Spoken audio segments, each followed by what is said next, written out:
Today I'm going to show you how I made this Sai Ua pork sausage. My name's Greg, this is the Gourmet Woodsman. What I'm using today is pork, and I have about 70% lean and 30% fat. It's really a little less than that because there's a big difference in some of this. Some of this is really marbly and some of it is very lean. Just did my best to try to make a 70-30 mix. I'm going to grind it up on my grinder. All right, let's set it up. I'm going to stick that in the freezer real quick while I wash up these grinder parts. They get harder to wash if you leave them. This Thai flavored sausage uses some ingredients you probably won't find at your grocery store. Probably going to have to go to your local Asian food market. Going to need lemongrass. We just use this stalk part. We don't use the green part. Going to need some galangal root. And just cut it up a little bit to give it a little head start in the blender. Use this tumeric root. Find the easiest way to peel turmeric is the same way as the easiest way to peel ginger, is just with a spoon. And I'm going to use a tiny bit of ginger, sad little bit I had left in my refrigerator. Going to need fish sauce. Going to need shrimp paste, gives you that essential Thai umami. Going to use a green curry paste. These are Thai chilies, sometimes known as ladybirds. I'm just going to tear off the stem. This is what they look like fresh when you get them. I put most of mine through the food dehydrator. It's going to use some tamarind concentrate. I could not find actual tamarind, but I actually think this concentrate is going to work better for me. As well as some kaffir lime zest. My Asian food market was out of kaffir limes, so I'm just going to use regular lime zest. It's going to use some kaffir lime leaves. So with the kaffir lime leaves, I like to just tear the leaf and not use that rib in the middle. So I like to just use the leafy part. And man, that turmeric kind of stained my fingers yellow even though I washed them. So these are dried shiitake mushrooms. I'm going to grind them into a powder and use that powder. It's not a traditional Thai ingredient, but I think it'll add a good umami, and I think grinding it into a powder is going to help work as a binder. Aside from the special ingredients, I'm going to use garlic, and I'm going to use some brown sugar. Now I got my galangal root, my turmeric, and my lemongrass, all ready for the blender. All right, ready to make this paste. So, go in with my lemongrass, turmeric, ginger, and galangal root, cloves of garlic, dried Thai chilies, kaffir lime leaf, lime zest, chili paste, shrimp paste, turmeric, and fish sauce. Exact amounts will be in the description.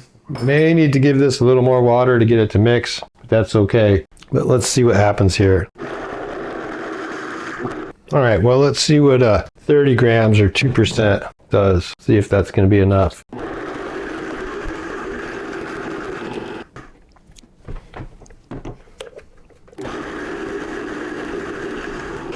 And after a few times of scraping down the sides, we have a nice paste. I'll put that aside, so I'm ready to use it. So I'm just, let's see if we can get a shot of my, see if it helps with the light. Shot of the temperature. Yeah, we're about 33. That's doable. Don't want to be much warmer than that for mixing. I can't stress enough how important it is to keep stuff cold when you're grinding and mixing sausage. Oh my gosh, if you could smell this paste that we made earlier. So this whole recipe, I was inspired to make this from my friend Tom. Sushi is kind of his bread and butter. His real love is Thai cooking. You know, I had some ideas of a recipe, but he definitely refined those ideas and just made it better. The risk of watering it down, I'm going to rinse this out, use that water, because I really don't want to lose any of this flavor. I think I can handle this extra water. Let's see what it looks like first. I'm adding this shiitake powder. That's my addition, not Tom's. And a little brown sugar. Any kind of sugar, it helps smooth it all out and bring it together. You know, it's kind of a lot of water with that paste. I'm a little nervous to add all this water, but I'm going to add it all. I'm winging it here. There's no exact amount for that one in the description. I will have the recipe in the description, but you're going to have to wing it on the water that you add if you do that, just like I did. But honestly, it doesn't need that water. There's plenty of moisture in that paste. It's actually like 10% moisture, just water. Between the water and the fish sauce, it's 10%, which is usually about max on the liquid in a sausage. And this is feeling a little loose, I can tell. This is feeling a little loose in the mixing, so we'll see. I think it'll be all right. Regardless, I know it's going to be delicious because I don't see how something could smell this good and not be delicious.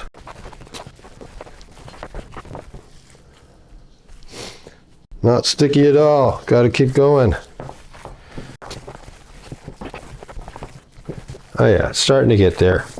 See, it's already been a little furry for a minute. By furry, I mean, see these little strands coming off, pulling out. It starts to get like that when it's done. It's been starting to be like that a little bit, but it's not sticky enough. And I think that's because of that extra water I used when I rinsed out my blender. But I'm telling you, I didn't want to leave any of that flavor behind in that blender. You absolutely could use a mixer, stand mixer with the paddle blade. I like doing it by hand because I get to really feel it go through its changes. It's not as sticky as most, but dude, it's looking right. And it is a little sticky. I think it's that extra water. I'm not sure if it will ever get as sticky. And I don't want to overmix it and make my sausage dry. Although I think with the extra water, that would be tough to do. Oh yeah, we're sticking now. It's sticking on the back of my hands, sticking on the front of my hands. We're good to go. All right, what I have here is my 5-pound stuffer. And what I'm gonna do is just put my meat in the stuffer. People will throw it in there to try to get the air out, but I just push it out. Push all the air out, push the meat to the end, find the opening, stick my fingers in the opening. All right, let me get you a better view. So now that I got the beginning of my casing opened, stick a couple of my fingers in there and hold it open. And I'm gonna dip that into the water. That's just gonna flush out the inside one more time. Before I put it on the horn, I'm gonna lube up my horn with water. Everything slides better when it's wet. All right, that's not original, but it's still funny. Now I'm just gonna slide this on. This is a giant daddy. My wood table doesn't love the water, but it's okay. It's a good table, but you know, I only love it so much. We're ready to roll. Let's do this. First thing I'm gonna do, tie it out at the end. Poke a hole, and I'm stuffing. So I want to get these pretty full, but you know, not like all the way full like I would if I was curing them, because I'm gonna link them. When I twist them, if they're too tight, then they will break. One way to avoid that is just link them as you go. But I don't know. I had a long day. I think that's a little slower. I just want to get this done. I think it comes out just as good. Just coil them as it goes. If you do get a burst, don't worry about it. It is a feel thing. Trying to avoid getting any air in, so I'm just holding this, keep air from backing up that horn. So 2 ways to link. One, you either pinch it and turn it away from you, and then you go down, you pinch it, and turn the next one towards you. It just needs 2 or 3. But what I like to do, another way to do it, is you go up, you pinch, and you go up and you pinch, and just go away from you.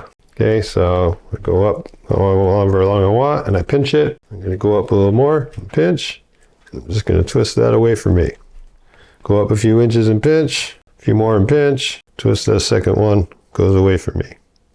One last thing I'm going to do, pick out these air bubbles, especially on that last one, which always ends up with some. I just do it anyway. There is school of thought whether to prick or not to prick. Eric at Two Guys in the Cooler did a pretty cool test where he made an identical batch of sausages. Pricked one, didn't prick the other, and couldn't really find a discernible difference in anything in snap and burst. The theory is that if you don't prick, maybe they'll burst when you're cooking them, but that didn't happen. The pricked ones did lose a little bit more weight than the other, but it didn't really show in the juiciness. So I guess at the end of the day, if you don't prick your sausages, keep doing what you're doing. And if you do and you like it, keep doing what you're doing. And by the way, check out Eric's channel. It's awesome. Now what I'm going to do, put this onto my rack, and I'm going to put this in the refrigerator overnight. What that's going to do is going to dry out these casings. Put it in just like that. This is a must do if you have curing salt, because cure needs time to do its thing. So into the refrigerator overnight. Well, after spending the night drying in the refrigerator, you can see they've taken on a much darker color. Casings have dried out quite a bit. So next time I'm going to just leave them out for about a half an hour to an hour before I put them in a 200-degree oven until they reach 145 degrees internal. And into a 200-degree oven they'll go. Once these come out of the oven, they go straight into a oh geez, what? Yikes. Straight into an ice water bath. I'm going to put them back on my tray because it's convenient. Just going to leave them out for about an hour. Then I'll package most of these up and put them in the freezer. Taste some, see how they are. So it's been about an hour and a half, and these have bloomed a bit. You can see they've gotten a little darker in color. I'm going to put most of these in vacuum seal bags and freeze them for use later. Gonna cook one of them up right now. So I'm gonna take one in a cold pan, heat that up slowly. We'll be back for a taste test. All right, this looks beautiful. Let's see what this is all about. My friend Tom gave me the inspiration to make the Sai Ua sausage. And I've got my friend Tom out here with me today to taste them with me. Seeing the Thai ingredients, right? How about that? Wow. Cheers. It's got the salty sweet, and then the spices start coming in. A little heat. All those flavors. It's hard to put your finger right, even though I know there's lemongrass in there. Every time I think my tongue is onto the flavor, I get a new one. This is what started me on Thai food. These kind of flavors. You know, it's hotter now than it was before. I was afraid maybe it was too mild. It's got a little kick to it. If you like Thai food and you like sausage, recommend giving this a try. If you like this video, give me a thumbs up. If you like my content, consider subscribing. Put some love into your food. Peace.